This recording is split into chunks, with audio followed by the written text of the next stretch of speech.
Hi, my name's Sean McBride. I'm employed as a forest supervisor by Duke New Zealand Limited, based in the Wairarapa, and I'm here today to talk to you about the preparation required for establishing eucalypts in pine plantation Cutover. Our company started establishing eucalypts about 3 years ago, and we've learnt a little bit in that time. So today I'll just go through some of the key aspects as I see it for successful establishment of eucalypts. So after the radiata is harvested, we make an assessment on the harvesting residues left behind, and we will then make a decision on whether we need to do some sort of machine preparation, be it windrowing the slash, so that we can achieve an acceptable planting stocking. If the slash is too deep, then obviously we're not going to be able to plant through it, and so we won't achieve the target stocking that we're after.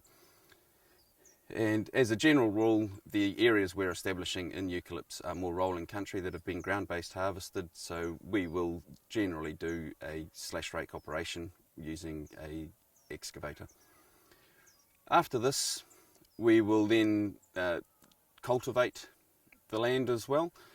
We find in the soils that we have here in the Wairarapa and post-operation there is a lot of compaction that goes on, and we've certainly noticed that the eucalypts thrive with a bit of extra cultivation required. At the moment we're doing that with a line ripping operation, so just about a 1 metre pick on an excavator with a winged ripper on it as well, just to get some side shatter, and that just allows the roots of the eucalypts to penetrate deeper, and we've certainly noticed the benefits of that operation. The species that we're dealing with here in the Wairarapa at the moment and around us, we have a 2011 planting was our first establishment year, where we planted some globoidea and also some Arga floea. In subsequent years we've planted Basistoana and Cladocalyx species, all of which are durable by nature.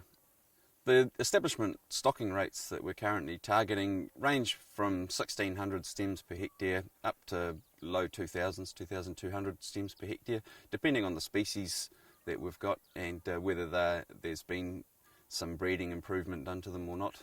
Obviously the higher stockings required to encourage them to grow in a uniform manner and of good form, and lower stockings where we have a bit more certainty around the quality of the seedlings that we're going to get. So spacings range from 2.5 by 2.5 and down to 2.4 by 1.8 is the closest spacing that we have. One of the other ongoing issues with the eucalypts is animal control is necessary as well. Hares, goats, deer all seem to like the taste of the eucalypt plant, so it's important to make sure that we keep on top of the animal population as well. In our estate, shooting of these animals is sufficient control. In other areas where those pests may be more widespread, then alternative control measures will need to be in place for them to be successful. The next phase is 6 to 8 weeks before the planting operation takes place. We'll look to do a chemical application just to control the weeds as well. We use a mix of glyphosate and 2-methylazine for this operation, and just to ensure that the residues are out of the ground before the eucs are established, we make sure that this happens, like I say, about 6 weeks before the actual establishment operations. At the time of planting, we plant late September, early October after the last frosts, and we also plant containerised stock at this point in time, just to allow the seedlings to make it through that first spring-summer period if there is a slight lack of moisture around. We make an assessment on the land as well as to the natural nutrition that's available to us. The area around us at the moment is now into third rotation, and we will then decide on a fertiliser at planting operation as well.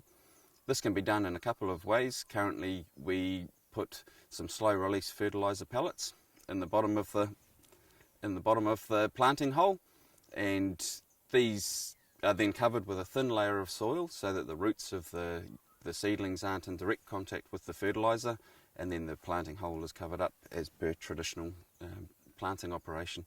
And this slow release fertiliser will then be activated by soil temperature and moisture conditions over the next 8 to 12 months, just to give the eucs a bit of an extra boost in that initial period. The other important aspect that we've found is weed control in the first 2 years after planting as well, and we want to try and maintain an environment around each of the seedlings where they're free to grow without competition from other weeds that'll compete for light and nutrients, etc. So we make an assessment again 1 and 2 years after planting as to whether we need to do a spot release around the seedlings that we've established. And from that point on, effectively they're free to grow, and in a number of years we're hoping to have a successful eucalypt crop.